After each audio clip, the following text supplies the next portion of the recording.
Hello everyone, welcome to one shot BPSC. इसके previous lecture में हमने बात करा था कॉन्स्टिट्यूशनल डेवलपमेंट ऑफ इंडिया, जिसमें कि हम कंपनी रूल और क्राउन रूल की बात करा था, जिसमें कि हमने डिफरेंट टाइप्स ऑफ एक्ट देखे थे। आज हम लोग बात करने वाले हैं second chapter, that is making of constitution.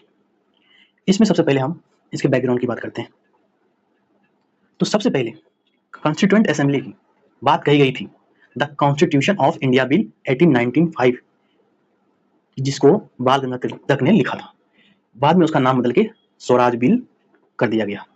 That is 1895 में एक बिल आया जिसको बोलते हैं the constitution of India bill. India bill, इसी का नाम बदल के स्वराज बिल कहा गया था बाल गंगाधर तिलक के द्वारा, इसका नाम स्वराज बिल हो गया। सबसे पहले इसी में इसकी बात की गई, किसकी? कॉन्स्टिट्यूएंट असेंबली की। ठीक है, आगे हम लोग देखते हैं।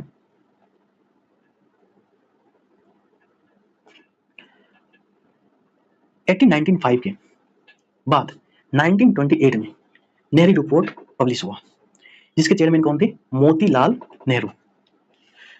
मोतीलाल नेहरू ने इसमें एक न्यू डोमिनियन स्टेटस का मेमोरेंडम दिया।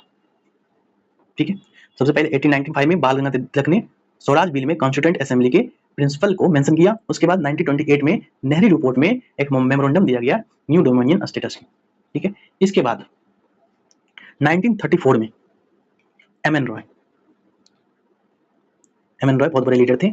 इसने डिमांड किया for the formation of A constituent assembly. Constituent assembly के फॉर्मेशन का डिमांड किया।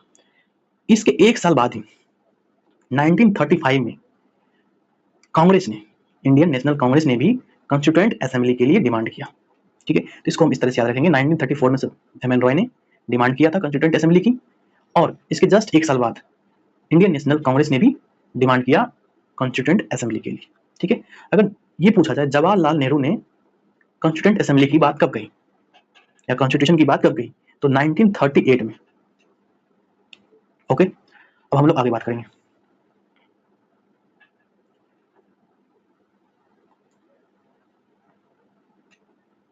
आगे बात करते हैं 1940 अगस्त ऑफर। 1940 में अगस्त ऑफर आया, और उस टाइम वायसरॉय कौन थे? लॉर्ड लिनलिथ। इनका टाइम पीरियड की बात करें 1936 टू 44, याद रखेंगे। अगस्त ऑफर में ये promise of dominion status and constitutional reforms की बात की गई।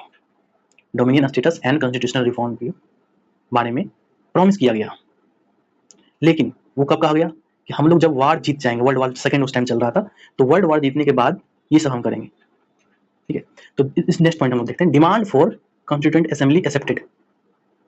तो कॉन्स्टिट्यूएंट असेंबली की डिमांड को क्या कर लिया गया? यहाँ पे एक्सेप्ट कर लिया गया। ठीक है, देखिए क्या क्या हुआ अगस्त ऑफर में। एक तो हुआ है promise of dominion status and constitutional reforms की बात कही गई थी। ठीक है, इसकी बात की गई डोमिनियन स्टेटस हम देंगे, कॉन्स्टिट्यूशनल रिफॉर्म भी करेंगे, और कॉन्स्टिट्यूशनल असेंबली की डिमांड को एक्सेप्ट कर लिया गया। देखिए कांग्रेस तो एग्रीड थे, लेकिन मुस्लिम लीग इससे डिसएग्रीड थे, वो इसको एग्री करने रहे थे। अब देखिए 1940 के विरोध में क्या हुआ? इंडिविजुअल सत्याग्रह लॉन्च किया गया था। ठीक है, तो और इसमें फर्स्ट सत्याग्रही थे विनोबा भावे, और सेकेंड थे जवाहरलाल नेहरू, और थर्ड थे ब्रह्मदत्त। ये थर्ड थे। ठीक है, तो अगर इंडिविजुअल सत्याग्रह की बात करें तो इसका जो डेट है 17 अक्टूबर 1940, 17 अक्टूबर 1940 को लॉन्च किया गया था। ठीक है, और इसका जगह का नाम बोले तो पवना या पवनार भी बोला जाता है। ये वर्धा महाराष्ट्र में। ठीक है, इसके बाद हम लोग बात करेंगे 1942 में क्रिप्स मिशन आया था। इसमें क्या क्या बात कही गई कॉन्स्टिट्यूएंट असेंबली को लेकर, वो देखेंगे हम लोग। ये सबको हटा देते हैं, एक सेकेंड।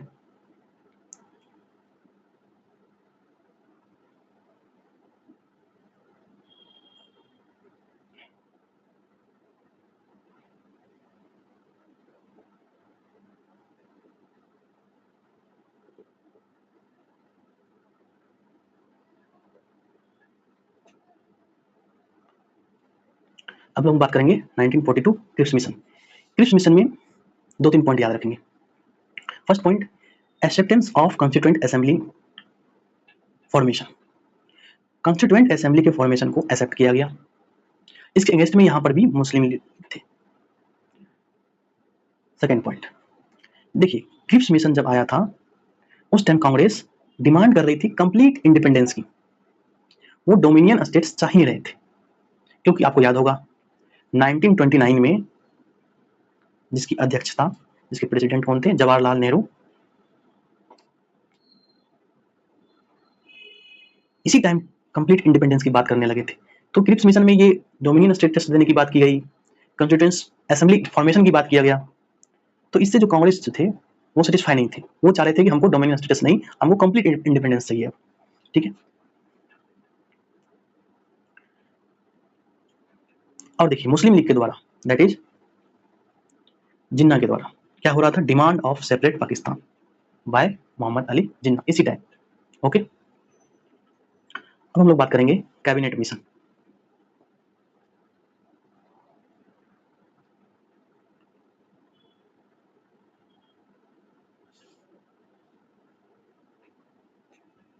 कैबिनेट मिशन 1946 में आया था। इसके 3 मेंबर थे, ठीक है, और इसमें चेयरमैन कौन थे, Pethick Lawrence. Pethick Lawrence chairman थे, और Pethick Lawrence secretary of state for India भी थे। ठीक है, और स्टेफोर्ड क्रिप्स ये प्रेसिडेंट ऑफ ट्रेड बोर्ड थे। AV Alexander president of naval board. अब देखिए इसमें क्या क्या बात कही गई। क्रिप्स मिशन में ये बात कही गई कॉन्स्टिट्यूएंट असेंबली का फॉर्मेशन किया जाएगा, ठीक है, और इसको accepted by both Congress and Muslim league, दोनों ने एक्सेप्ट किया था इसको। फिर देखिए proposal of separate Pakistan rejected, अलग से पाकिस्तान बनाने का क्या किया गया, रिजेक्ट किया गया। Demand for communal electorate bye Muslim league, इसको एक्सेप्ट किया गया। मुस्लिम लीग के द्वारा जो कम्युनल इलेक्टोरेट था, कम्युनल इलेक्टोरेट का जो डिमांड था उसको एक्सेप्ट कर लिया गया कैबिनेट मिशन में। तो हमने एक डीप इंट्रोडक्शन देखा था कॉन्स्टिट्यूएंट असेंबली और कॉन्स्टिट्यूशन के बारे में। अब हम लोग बात करेंगे स्ट्रक्चर ऑफ कॉन्स्टिट्यूएंट असेंबली। इसमें टोटल सीट की बात करेंगे, नंबर ऑफ मेंबर्स की बात करें तो ये 389 थे। टोटल सीट कितने हैं, 389। इसमें की 296 कैंडिडेट जो है वो क्या होंगे, इलेक्टेड होंगे, और 93 जो है वो नॉमिनेटेड फ्रॉम प्रिंसली स्टेट्स, और 296 में भी 292 कहां से आएंगे, फ्रॉम गवर्नर एडमिनिस्ट्रेड प्रोविंसेस। जो गवर्नर का जो एडमिनिस्ट्रेड प्रोविंसेस है वहां से कितने मेंबर आएंगे, 292 मेंबर्स, और 4 मेंबर जो हैं वो आएंगे चीफ कमिश्नर प्रोविंसेस। ठीक है, तो ये था टोटल सीट्स कैसे कैसे कहां से आएंगे। ठीक है, अब देखिए पार्शली नॉमिनेटेड और इलेक्टेड की अभी हमने बात कर ही लिया है। प्रिंसली स्टेट्स क्या होंगे, नॉमिनेटेड होंगे, और ब्रिटिश प्रोविंसेस जो क्या होंगे, इलेक्टेड होंगे, और 1 रिप्रेजेंटेटिव पर 10 लाख पीपल, पर 10 लाख लोगों पर एक रिप्रेजेंटेटिव होगा। अदर फैक्ट की बात करें, ऑल कम्युनिटीज इंक्लूडेड, सभी कम्युनिटीज को इंक्लूड किया गया।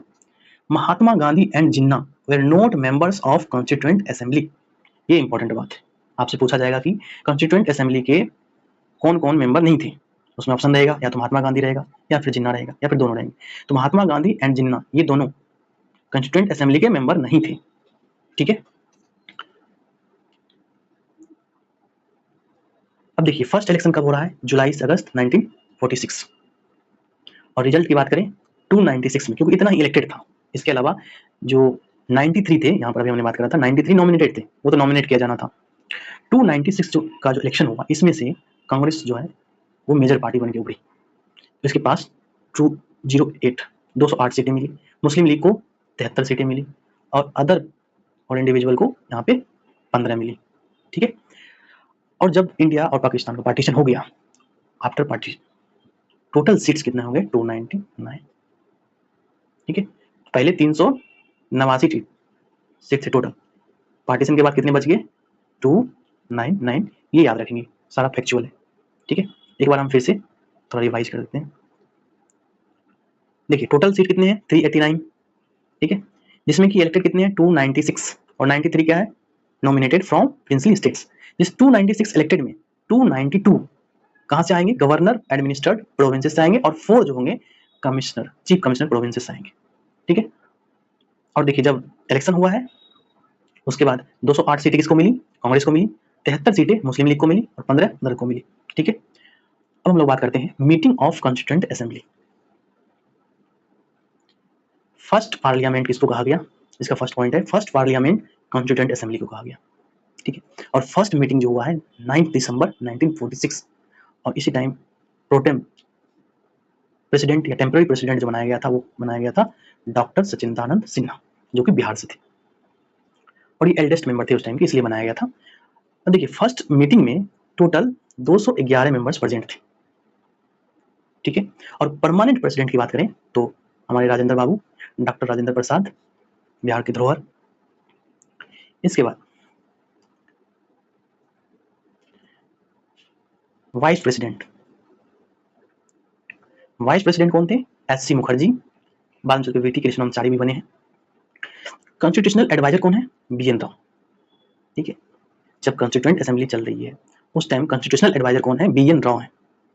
बी.आर. अम्बेडकर अभी नहीं है, वो जाके बोर्ड का प्रेसिडेंट बन जाएंगे। ठीक है, तो बी.एन. राव कौन है? Constitutional adviser. मेन टास्क क्या है कॉन्स्टिट्यूएंट असेंबली का? ड्राफ्टिंग द कॉन्स्टिट्यूशन, कॉन्स्टिट्यूशन को ड्राफ्ट करना मेन काम है। अब हम लोग सेशंस ऑफ कॉन्स्टिट्यूएंट असेंबली की बात करेंगे। टोटल सेशन कितने हुए? 11। वर्किंग डेज की बात करें तो 165 डेज। फर्स्ट सेशन कब हुआ है? 9 to 23 दिसंबर 1946, 9 से 23 दिसंबर 1946। और लास्ट सेशन 11th सेशन कब हो रहा है? 14 to 26 नवंबर 1949, 14 से 26 नवंबर 1949। ये हो रहा है लास्ट सेशन, 11वां सत्र। अब देखिए जब कॉन्स्टिट्यूएंट असेंबली चल रही थी उसमें किसको अलाउ किया गया था, किसको नहीं किया गया था? तो public and press were allowed to attend, public और प्रेस दोनों को छोड़ दिया गया कि आप आके अटेंड कर सकते हैं। ठीक है, नेक्स्ट पॉइंट है हमारा ड्यूरेशन इन फ्रेमिंग कॉन्स्टिट्यूशन। कॉन्स्टिट्यूशन को फ्रेम करने में कितना टाइम लगा? कितना टाइम लगा? ये लगा है 2 साल 11 वर्ष 18 दिन, 2 years 11 months एंड 18 days।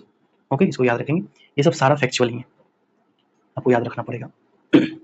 मैं 2-3 बार रिपीट कर दूंगा, इससे आपको याद हो जाएगा। ठीक है, टोटल एक्सपेंस की बात करेंगे तो 64 लाख अप्रॉक्स। तो हम लोग देखिए इसमें क्या क्या पढ़े। मीटिंग ऑफ कॉन्स्टिट्यूएंट असेंबली में फर्स्ट पार्लियामेंट किसको कहा गया? कॉन्स्टिट्यूएंट असेंबली को।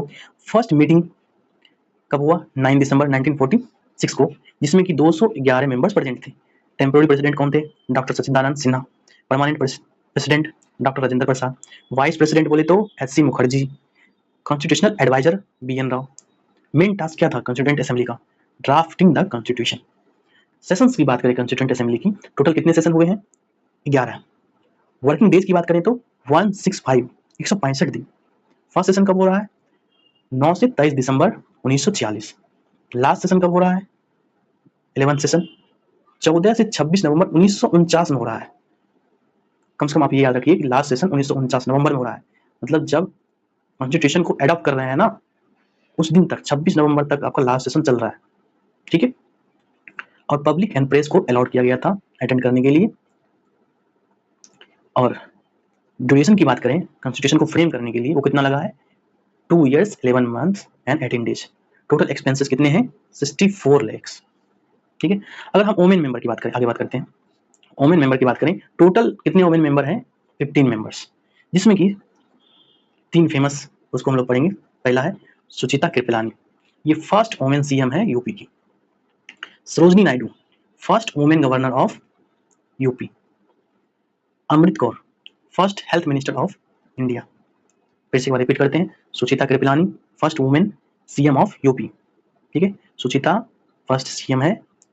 Sarojini Naidu first women governor भी है। ठीक है, और सरोजनी नायडू के बारे में आपको बता दूं 1925 में कांग्रेस का जो सेशन हुआ था उनका जो प्रेसिडेंट थी वो सरोजनी नायडू थी, और ये फर्स्ट इंडियन वुमेन थी।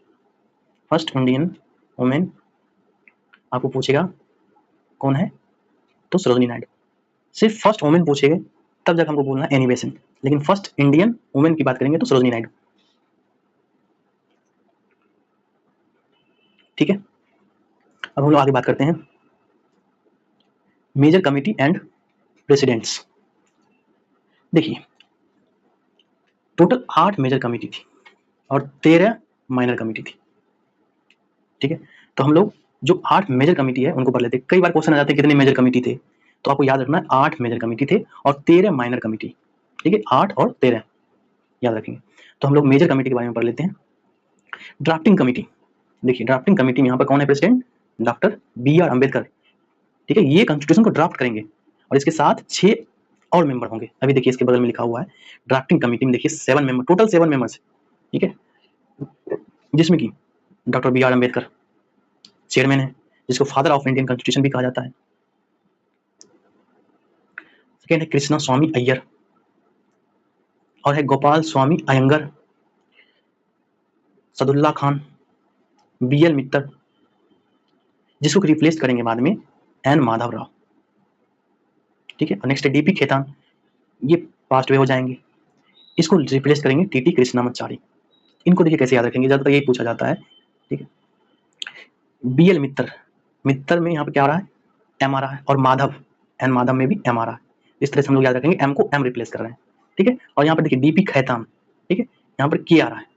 ठीक है, तो यहाँ पर देखिए यहाँ पर भी कृष्णामाचारी, K को K रिप्लेस कर रहा है। इस तरह से हम याद रख सकते हैं। ठीक है,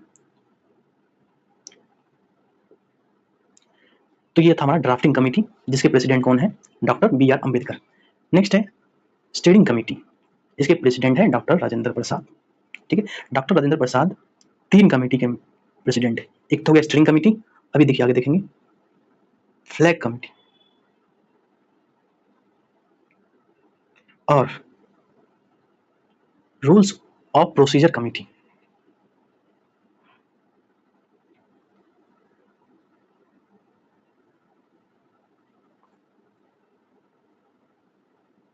ठीक है, तो rules of procedure committee, steering committee और फ्लैग कमेटी, इन तीनों के प्रेसिडेंट कौन है? डॉक्टर राजेंद्र प्रसाद। तीनों याद रखें, स्टीयरिंग कमेटी, फ्लैग कमेटी और rules of procedure committee, Rajendra Prasad. अगर बात करें, थर्ड है हमारा union powers committee. Union power committee के कौन प्रेसिडेंट है? जवाहरलाल नेहरू।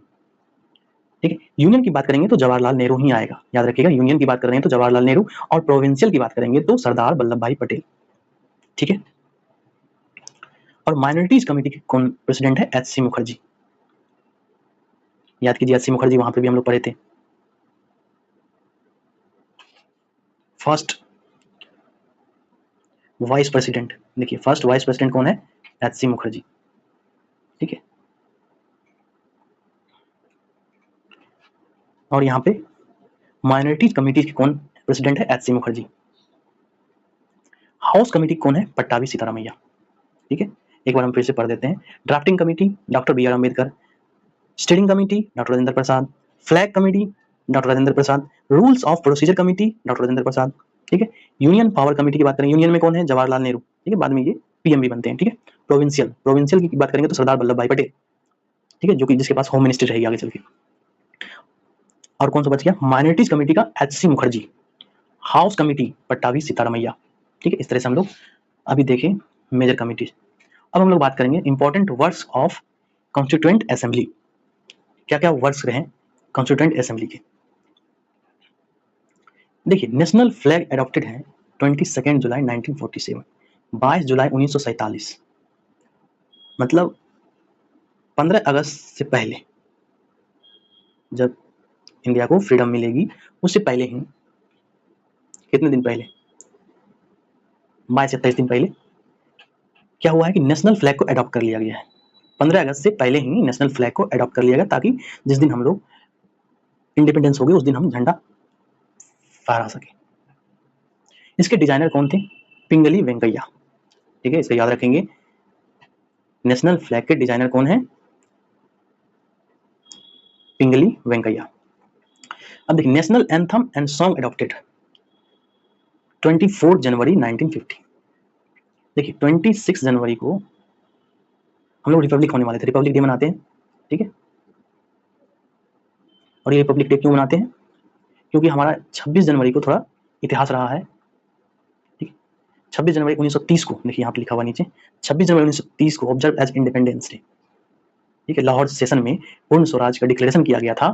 ठीक है, उसके बाद 26 जनवरी 1930 को इंडिया इंडिपेंडेंस डे मनाया था, इसलिए 26 जनवरी को हम लोग रिपब्लिक डे यहाँ पर मनाते हैं। और उससे 2 दिन पहले, और ये कब हो रहा है, 1915 1950 में, ठीक है, 1950 में 24 जनवरी को क्या किया गया, नेशनल एंथम एंड सॉन्ग क्या किया गया, अडॉप्ट किया गया। तो याद रह जाएगा। तो नेशनल फ्लैग कब अडॉप्ट हुआ है, 22 जुलाई 1947, मतलब 15 अगस्त से पहले, ठीक है, 15 अगस्त से पहले याद रख लेंगे, जुलाई आता है, अगस्त से पहले क्या आता है, जुलाई आता है। तो जुलाई में क्या हो रहा है, नेशनल फ्लैग, ठीक है। और नेशनल एंथम एंड सॉन्ग कब अडॉप्ट हो रहा है, 24 जनवरी 1950, 26 जनवरी से पहले, ठीक है। राजेंद्र प्रसाद, नेक्स्ट पॉइंट हमारा, Rajendra Prasad became first president, constituent assembly के फर्स्ट प्रेसिडेंट कौन बने थे, राजेंद्र प्रसाद बने थे। नेक्स्ट पॉइंट है, कॉन्स्टिट्यूशन साइंड बाय 284 मेंबर्स। आपसे ये पूछा जाएगा कि कितने मेंबर्स के द्वारा कॉन्स्टिट्यूशन साइन किया गया था, तो 284 मेंबर्स के द्वारा। नेक्स्ट पॉइंट की बात करते हैं, membership of commonwealth ratified, Commonwealth ने मेंबरशिप कब रेटिफाइड किया है, तो रेटिफाइड किया है मई 1949 में, मई 1949 में क्या हुआ, कॉमनवेल्थ ने इंडिया को एज ए मेंबर रेटिफाइड कर दिया, ठीक है। नेक्स्ट पॉइंट है, final draft presented, final draft कब प्रेजेंट किया गया, 4 नवंबर 1948 by doctor B R Ambedkar. Final जो ड्राफ्ट है वो कब प्रेजेंट हो रहा है, 4 नवंबर 1948, ठीक है, ये 1948 में ही हो रहा है। और एडॉप्ट कब हो रहा है, 26 नवंबर 1949, ठीक है, 26 नवंबर 1949 को क्या हो रहा है, एडॉप्ट हो रहा है, इसलिए इस दिन को हम लोग कॉन्स्टिट्यूशन डे भी मनाते हैं, ठीक है। नेक्स्ट पॉइंट है, इन्फोर्स कब हुआ है हमारा कॉन्स्टिट्यूशन, 26 जनवरी 1950, इसको हटा देते हैं।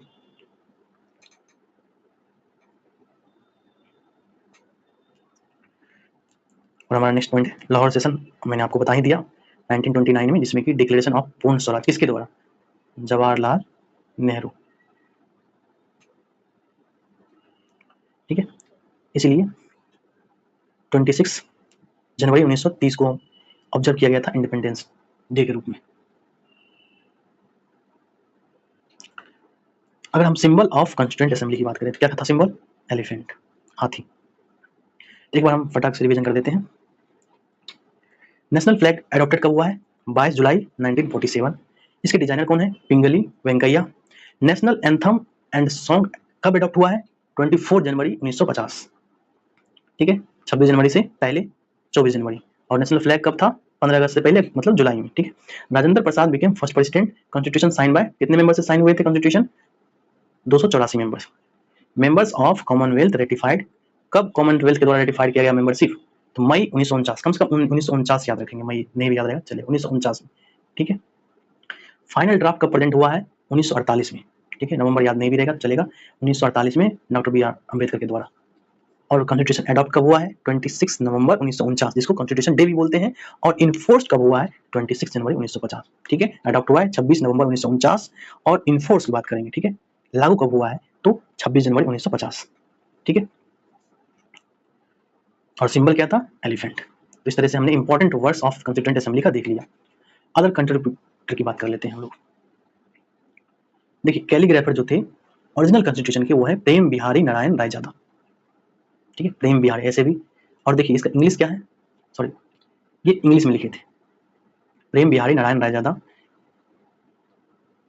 किस में लिखे थे, इंग्लिश में, ठीक है, ऐसे भी याद रखिए, बिहारी ने इंग्लिश में लिख दिया, ठीक। तो प्रेम बिहारी नारायण रायजादा कैलीग्राफर थे ओरिजिनल कॉन्स्टिट्यूशन के, ठीक है, और लैंग्वेज क्या था, इंग्लिश में था। नेक्स्ट है वसंत कृष्णा वैद्य, ये हिंदी में लिखे थे, ठीक है, वसंत ऐसे भी याद रखिए, वसंत ऋतु हिंदी में पढ़ते हैं ना, तो इसलिए हिंदी में कौन लिखे हैं, तो वसंत कृष्णा वैद्य। इलस्ट्रेटर की बात करेंगे तो नंदलाल बोस एंड राम मनोहर सिन्हा, ठीक है, इलस्ट्रेटर कौन है, नंदलाल बोस, जो कि अभी भी आपको ओरिजिनल जो कॉन्स्टिट्यूशन है उसमें मेंशन है इनका वर्क, ठीक है। तो इलस्ट्रेटर कौन है, नंदलाल बोस एंड राम मनोहर, ठीक है, नंदलाल बोस एंड राम मनोहर सिन्हा, तो ये थे, ठीक है। अब हम लोग आगे बात करेंगे फर्स्ट इंटरिम कैबिनेट की।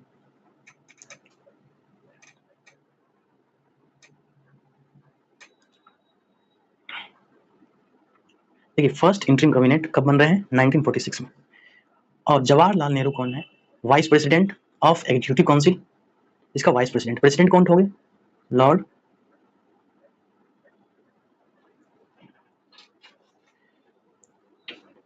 माउंटबेटन होंगे शायद, ठीक है, एक बार चेक कर लीजिएगा, ठीक है। फर्स्ट इंटरिम कैबिनेट, इसका जो vice president of executive council का कौन है? जवाहरलाल नेहरू।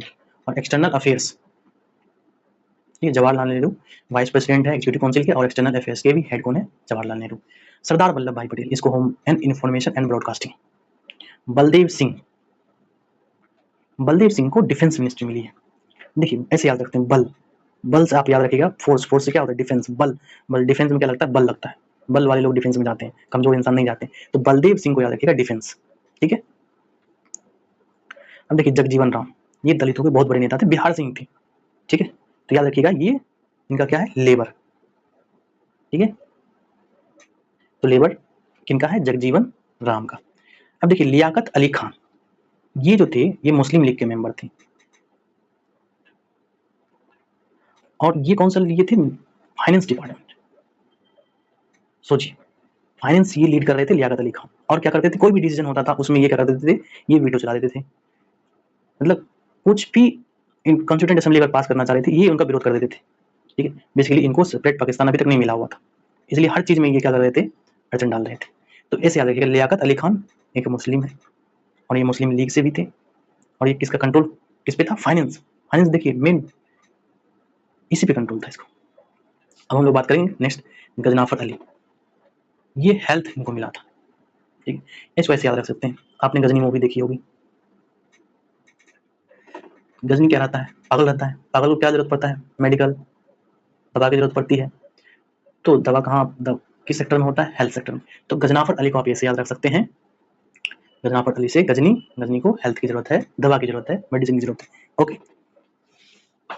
नेक्स्ट है सी राजागोपालाचारी, ये हमारे साउथ के बहुत बड़े नेता हैं, जिनको रिसेंटली भारत रत्न भी दिया गया, पहले से ही भारत रत्न इसको मिला हुआ। तो राजागोपालाचारी ये क्या है? एजुकेशन, इनको कौन सा डिपार्टमेंट मिला? एजुकेशन। तो इस तरह से याद रखेंगे, श्री राजा जी क्या है? शिक्षा में बहुत आगे हैं। ऐसे भी राजा लोग क्या होते हैं? उनके पास एजुकेशन का ठीक ठाक व्यवस्था होता है, पढ़ते नहीं अलग बात है, लेकिन हमारे जो पहले राजा थे कुछ कुछ लोग विद्वान भी हुए हैं, तो राजा जी को याद रख लीजिएगा एजुकेशन। अब बात करते हैं नेक्स्ट, राजेंद्र प्रसाद, इनको कौन सी डिपार्टमेंट मिली हुई थी? Food and agriculture. देखिए फूड एंड एग्रीकल्चर का बिहार से बहुत ही पुराना नाता है, अभी भी देखिएगा फूड एंड एग्रीकल्चर मिनिस्ट्री जो है किनके पास है? चिराग पासवान। उसके पहले उनके पिताजी थे रामविलास पासवान, उनके पास भी फूड एंड एग्रीकल्चर मिनिस्ट्री थी। तो आप इस तरह से याद रख सकते हैं, राजेंद्र प्रसाद, इनके पास क्या है? Food and agriculture. एक आप याद रखिएगा बिहार से जगजीवन राम को लेबर, और राजेंद्र प्रसाद को कौन सा? Food and agriculture. नेक्स्ट है जोगेंद्र नाथ मंडल, ठीक है, इसको कौन सा है? लॉ। अब इसको कैसे याद रखेंगे? आपने पढ़ा होगा मंडल कमीशन, मंडल कमीशन, उसमें उसके बाद उसमें रिजर्वेशन आया ओबीसी के लिए, तो उसमें बेसिकली रूल एंड लॉ की बात कही गई मंडल कमीशन में, लॉ बनाया गया ओबीसी के लिए, रूल बनाया गया, रिजर्वेशन दिया गया, उसी तरह से देखिए रिजर्वेशन ये सब क्या है? लॉ बना। इस तरह से जोगेंद्र नाथ मंडल को हम लोग याद रखेंगे, ये लॉ के रिलेटेड है। अब्दुल रब निस्तार, इसका देखिए क्या है? कम्युनिकेशन, रब से क्या करना है? कम्युनिकेशन करना है, रब से क्या करना है? कम्युनिकेशन करना है, इसे याद रखेंगे, रब से क्या करना है? कम्युनिकेशन। नेक्स्ट है आसफ अली, इसका क्या है? रेलवे एंड ट्रांसपोर्ट, इसको ऐसे याद रखते हैं, आसान सफर, आसफ अली, आसान सफर, आसफ ऐसे याद आ जाएगा, और आसान सफर किस कहाँ पर करेंगे? रेलवे में, ठीक है, तो रेलवे का भी याद रखेंगे, आसफ अली। नेक्स्ट है हमारा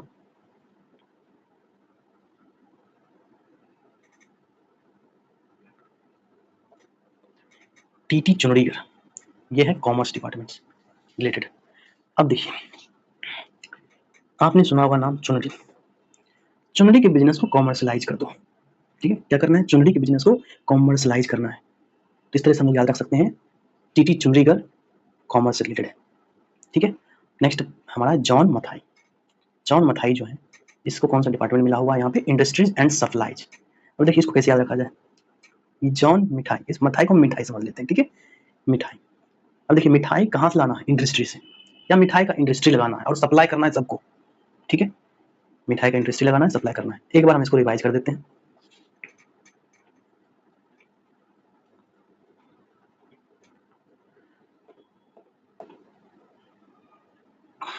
Jawaharlal Nehru vice president of executive council and external affairs के ये हेड है। सरदार वल्लभ भाई Patel, home information and broadcasting, ये किनके पास है? सरदार वल्लभ भाई पटेल। बलदेव सिंह, याद कीजिए, बल से आपको क्या करना है, बल जिसके पास रहेगा वो डिफेंस में जाएगा, डिफेंस। जगजीवन राम, लेबर, ठीक है। लियाकत अली खान, याद कीजिए, मुस्लिम लीग से है, और सबसे मेन डिपार्टमेंट मेन क्या होता है? पैसा, पैसा मतलब फाइनेंस, फाइनेंस किसके पास है? लियाकत अली खान। और दूसरा है गजनाफर अली, गजनी, गजनी को हेल्थ की जरूरत है, ठीक है, मेडिसिन की जरूरत है, ऐसे याद रखनी। उसके बाद है सी राजा गोपालचारी, राजा जी एजुकेशन में क्या होंगे? टॉप करेंगे, ठीक है, एजुकेशन अच्छी खासी होगी। राजेंद्र प्रसाद, बिहार के बाबू, बिहार के धरोहर। कौन सा डिपार्टमेंट यहाँ पे है? Food and agriculture. Jogendra Nath Mandal, आपको बताए थे, मंडल कमीशन, लॉ, तो इसका हो जाएगा लॉ। अब्दुल रब निस्तार, रब से क्या करना है? बातें करनी है, कैसे बात करनी है? इसलिए कम्युनिकेशन याद रखेंगे। आशफ अली, ठीक है, आसान सफर कहाँ होगा? रेलवे में। टीटी चुनड़ीगर, चुनड़ी, चुनड़ी के बिजनेस को क्या करना है? कॉमर्शलाइज करना है, तो कॉमर्स, ठीक है। जॉन मथाई, मथाई को हमने बनाया था मिठाई, मिठाई कहाँ क्या करना है आपको? मिठाई का इंटरेस्टेज लगाना है और उसको सप्लाई करना है, ठीक है। उम्मीद करते हैं कि वीडियो अच्छा लगा होगा। हमारे साथ बने रहने के लिए बहुत बहुत धन्यवाद। अगर आपको अच्छा लगा, चैनल को लाइक करें, सब्सक्राइब करें। धन्यवाद।